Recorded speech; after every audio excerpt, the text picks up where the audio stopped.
Let's decode this question and concept used in this question. This is useful for direct tax November 2026 attempt. It is as per Income Tax Act 1961. Mr. R hold 1000 shares in Star Miners Limited.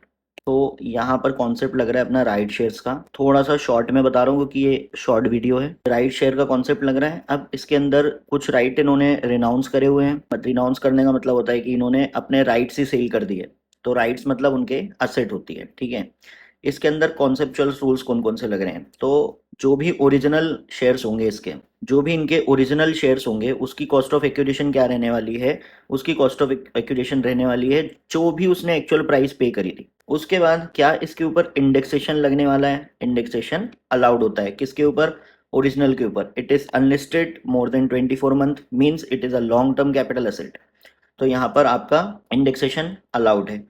अभी जब भी आप यहाँ पर solution करेंगे उसके अंदर आपको कॉस्ट ऑफ एक्विजिशन लेनी है एक्चुअल प्राइस। राइट शेयर की बात करते हैं।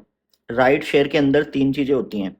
एक तो खुद मिस्टर आर जो क्वेश्चन में है, अगर वो खुद सब्सक्राइब कर लेता है ओरिजिनल शेयर्स तो क्या होगा? अगर वो अपना राइट अनाउंस कर देता है, राइट्स एंटाइटलमेंट, तो क्या होगा? और जो मिस्टर क्यू है वो इस राइट को खरीदने के बाद जब वो सब्सक्राइब करेगा तो क्या होगा? ये तीन कॉन्सेप्ट हैं इसी के अंदर। इसके अंदर आईसीआई बहुत अच्छा क्वेश्चन बनाकर दे सकता है।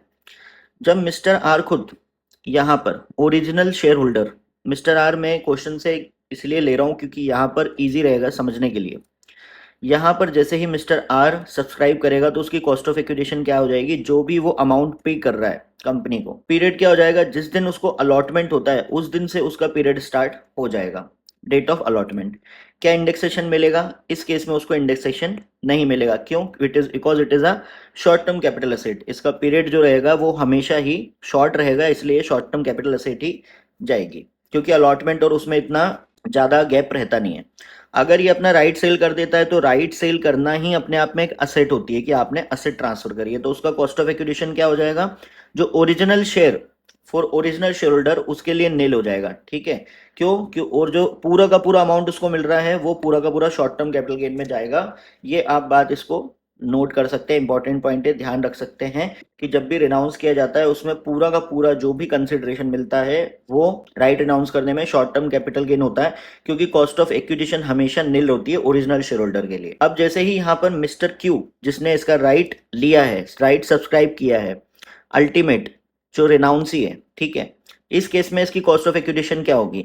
जो भी ये प्राइस पे कर रहा है, जो भी ये प्राइस पे कर रहा है ओरिजिनल शेयर होल्डर को, यहाँ पर ओरिजिनल शेयर होल्डर को जो भी शॉर्ट टर्म कैपिटल गेन हुआ ना, यही उठ के यहाँ पर कॉस्ट ऑफ एक्विजिशन किसके लिए बन जाता है?